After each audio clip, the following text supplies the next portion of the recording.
Joe Basso with Music Radar, and I've been giving some bass lessons to this guy here, Billy Sheehan. And they seem to be paying off. Thank you very much. That sounded pretty good before. Right. So we're here with Billy at the EBS booth, and Billy, you have your own little pedal you've been working on. It's this guy down here. We'll take a good shot of it later. But, well, there it is right there. That's an even better shot. For years, I've always had kind of a double signal. Actually, in some cases, triple. Two outputs from the bass, one of the outputs split between clean and distortion also. And so it was a great way to be able to get real bass tones that you need to function in a band, but still be able to get a thing on top of it to give you that extra schmutz, that extra, I'm not sure what that extra means, but that extra thing. And so for years, I tried to get a kind of a version of my Pierce preamp, which was made back in Buffalo. I think I got it in I remember I had it in the rack when I was on tour with Van Halen in 1980. Wow. Opening for Van Halen in 1980. So it's been around a long time. And I still got that one, and that's the one I mainly use. Okay. But I'm worried about it because it's the only one, and it's failed a couple of times. I've had to get it repaired. Now, you've been working on this one for a while. Yeah, so a little over 2 years. Okay. So we basically did in a pedal an approximation of what that Pierce does on its own. It's basically, it's like two channels of a console. One channel does one thing, the other channel does another, and they sum and combine later on.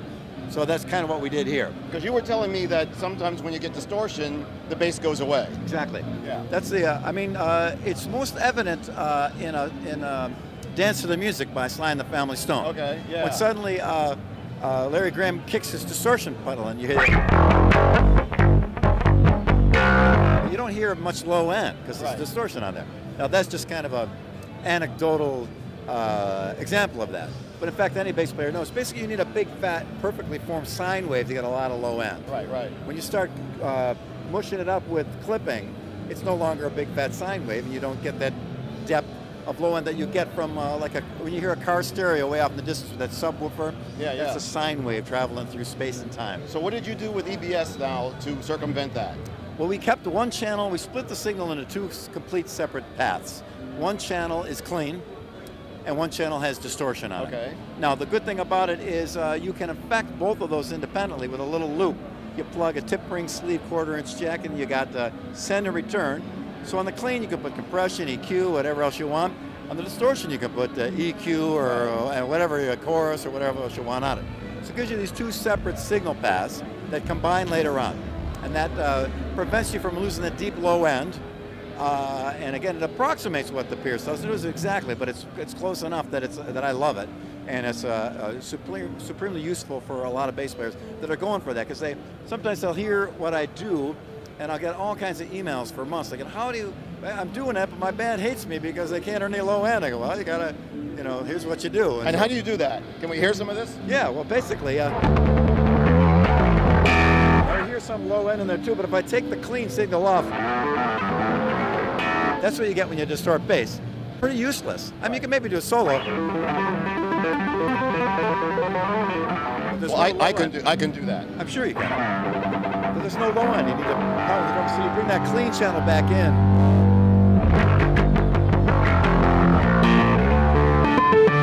You still get all that you get with the distortion, but now you have the low end. That's bass. Yeah. Yes. So it's really important. So I always got in trouble for ruining bass players because they'd start using a distortion sound, but they lose their low end, and I try to tell them all the time. Now this bass does a thing on that too. I have a separate output for low end completely. Right. But that's a different story. This is designed for anyone with any bass, and I think guitar players are going to like it a lot too, because you get a totally clean guitar tone mixed in with however much distortion you want. And I know a couple guitar players I know that are pretty famous that have been doing that lately. I was going to say, guitar players can use it too? Guitar players can use it too.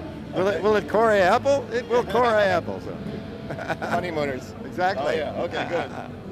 Cool. So that's the idea. And to put it in a pedal, there's a lot of companies that make pedals, but I've used some of the EBS stuff for years. Their octave pedal is, I think, the best octave pedal around. I mean, I don't play 5 or 6 string bass, but with that octave thingy, I don't need to. It saves it saves money on strings. I can just play that low B note here, and it's the B note. It's really solid, and together it tracks perfectly. So I knew of them from that, and several other pedals. They're a little preamp they do the micro bass. It's a great little add-on for anything if you need a great fixer for any problem you might have. So we talked a little bit about doing the pedal, starting, like I said, a little over 2 years ago, and I think it shipped here yesterday. Okay. The first bunch. I had the first prototype, which was cool. We fine-tuned it, did a second prototype, a few more suggestions, did a third, and then there was a couple more tweaks, and here we have it.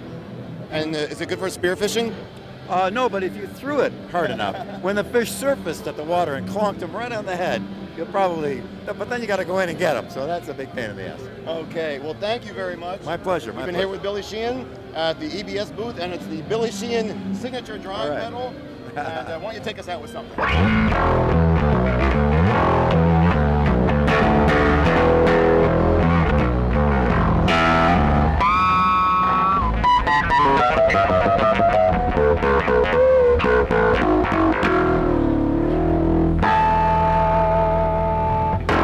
that. The lessons are paying off.